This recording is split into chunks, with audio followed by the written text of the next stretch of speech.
حضرت ہوا کی پیدائش۔ حضرت ہوا کی پیدائش سے پہلے حضرت آدم علیہ السلام اکیلے تھے۔ ان کا کوئی ہم جنس نہیں تھا۔ اللہ سبحانہ و تعالیٰ نے ان کی دل جوئی اور تسکین کے لیے انہی کے جسم میں سے بائیں طرف کی چھوٹی پسلی سے حضرت ہوا کو پیدا فرمایا اور ان کی بیوی بنا کر انہیں جنت میں رہنے کا حکم دیا۔ حدیث مبارکہ میں آتا ہے کہ عورتوں سے حسن سلوک سے پیش آؤ کیونکہ وہ ٹیڑھی پسلی سے پیدا کی گئی ہیں۔ اگر تم اس پسلی کو سیدھا کرنا چاہو گے تو اسے توڑ بیٹھو گے۔ اور ایک اور حدیث میں آتا ہے کہ حضرت آدم علیہ السلام سو رہے تھے کہ اللہ عز و جل نے اسی حالت میں ان کی بائیں طرف کی چھوٹی پسلی سے حضرت ہوا کو پیدا فرمایا۔ اور ابلیس کی انسانی دشمنی کے بارے میں بات کرتے ہیں کہ جب اللہ سبحانہ و تعالیٰ نے حضرت آدم و ہوا کو عزت و اکرام سے نوازتے ہوئے جنت میں رہنے کا حکم دیا تو شیطان کو انسان کی یہ عزت و تکریم برداشت نہ ہوئی۔ اس نے اسی وقت سے انہی انسانوں کو گمراہ کرنے کا منصوبہ بنا لیا۔ انسان سے دشمنی کے لیے اس نے اللہ سے مہلت مانگی اور اس نے اللہ سے مہلت طلب کی۔ اللہ عز و جل نے اسے قیامت تک کے لیے مہلت دے دی۔ فرمان الہی ہے جس کا ترجمہ کچھ یوں ہے کہ اس نے یعنی کہ شیطان نے کہا کہ اے اللہ، چونکہ آپ نے مجھے گمراہ کر دیا ہے اس لیے میں ان یعنی کہ انسانوں کو گمراہ کرنے کے لیے آپ کی راہ پر گھات لگا کر ضرور بیٹھوں گا، پھر ان پر حملہ کروں گا، ان کے آگے سے بھی، پیچھے سے بھی، دائیں سے بھی اور بائیں سے بھی، اور آپ ان میں سے اکثر کو شکر گزار نہ پائیں گے۔ اور دوسری طرف فرمان الہی ہے سورۃ بنی اسرائیل میں کہ ابلیس نے کہا اے اللہ، جب کہ آپ نے اس شخص یعنی کہ آدم علیہ السلام کو مجھ پر فضیلت دے ہی دی ہے تو مجھے قیامت کے دن تک مہلت دے دیجیے، میں اس کی اولاد میں سے چند لوگوں کے علاوہ سب کو ضرور اپنے قابو میں کر لوں گا۔ رسول کریم صلی اللہ علیہ وآلہ وسلم نے فرمایا، یقین مانو شیطان آدم کی اولاد کو گمراہ کرنے کے لیے اسلام کی راہ پر بیٹھا ہوا ہے۔ ان کے دلوں میں یہ وسوسہ ڈالتا ہے کہ افسوس تم اپنے باپ دادا کا دین چھوڑ کر مسلمان ہو رہے ہو۔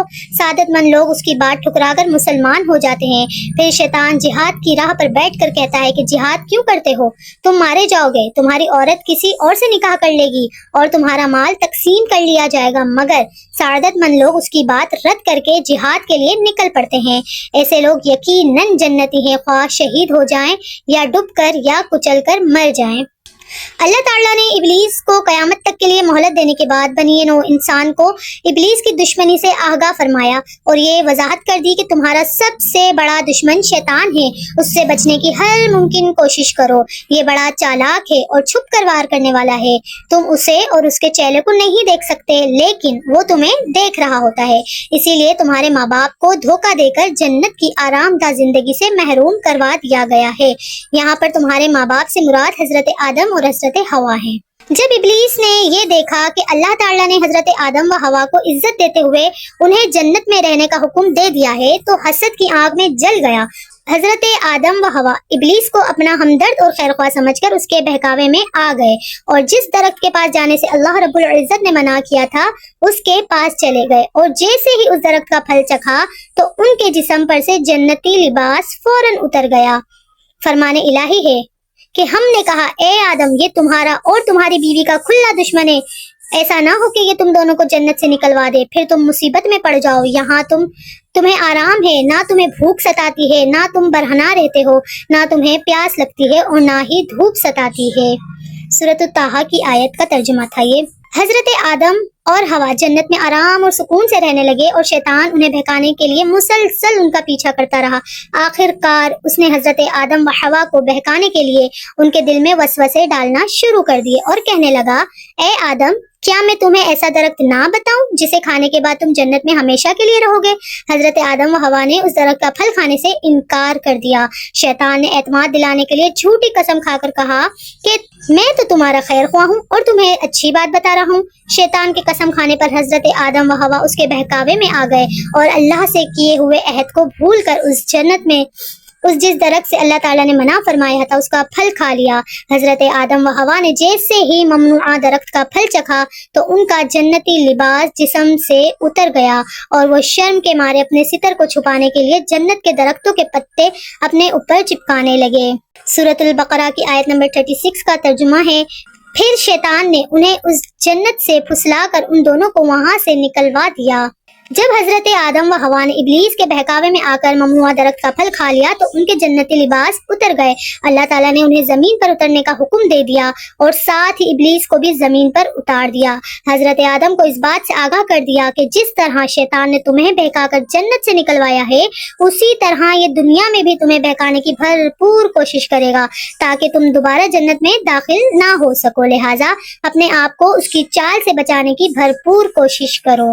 رسول کریم صلی اللہ علیہ وآلہ وسلم نے فرمایا کہ اللہ تعالیٰ نے جب حضرت آدم کو جنت سے زمین پر اتارا تو انہیں دنیا میں جینے کا ہنر بھی سکھا دیا اور جنت کے کچھ پھل بھی عطا فرمائے۔ حضرت آدم و حوا کو اللہ تعالیٰ نے جنت سے نکال کر زمین پر اتارا۔ زمین پر اترنے کے بعد انہیں جنت اور اس کی راحت و سکون والی زندگی یاد آئی اور انہیں اپنی غلطی کا احساس ہوا تو فوراً اللہ سبحانہ و تعالیٰ کے حضور توبہ کرنے لگے اور توبہ کے کلمات بھی اللہ عز و جل نے انہیں سکھا دیے تھے۔ یہ دعا پڑھنے پر اللہ تعالیٰ نے آپ کو معاف فرما دیا۔ اس دعا میں حضرت آدم کی 5 خوبیاں ذکر ہوئی ہیں۔ اپنی غلطی کا اعتراف کیا، غلطی پر شرمندہ ہوئے، اپنے نفس کو ملامت کی اور فوراً توبہ کی اور اللہ کی رحمت سے نا امید نہ ہوئے۔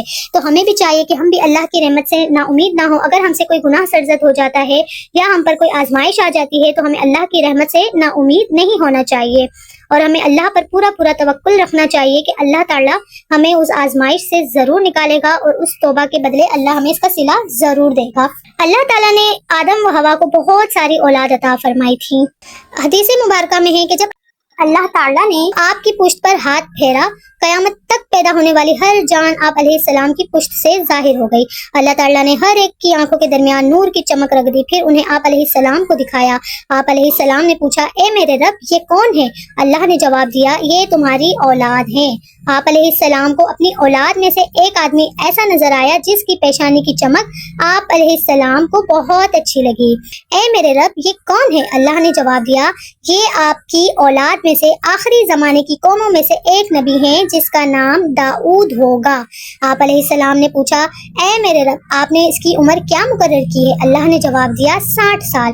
آپ نے عرض کیا، اے میرے رب، اسے میری عمر میں سے 40 سال عنایت فرما دیجئے۔ جب آدم علیہ السلام کی مقرر عمر ختم ہوئی تو موت کا فرشتہ ان کی روح قبض کرنے کے لیے آیا۔ آپ نے فرمایا، کیا میری عمر میں سے 40 سال باقی نہیں ہے؟ فرشتے نے عرض کیا، آپ علیہ السلام نے وہ 40 سال اپنے بیٹے داؤد کو دیے۔ حضرت آدم کی اولاد سے توحید الہی کا اللہ نے عہد لے لیا تھا۔ حضرت آدم علیہ السلام کے بیٹے حابل اور قابل کا واقعہ اگلی ویڈیو میں پیش کیا جائے گا۔ امید ہے آپ کو میری ویڈیوز اچھی لگ رہی ہوگی، تو ضرور لائک کریں، سبسکرائب کریں اور میرے چینل کو شیئر کریں اور اگلی ویڈیو کا انتظار کیجیے۔ شکریہ۔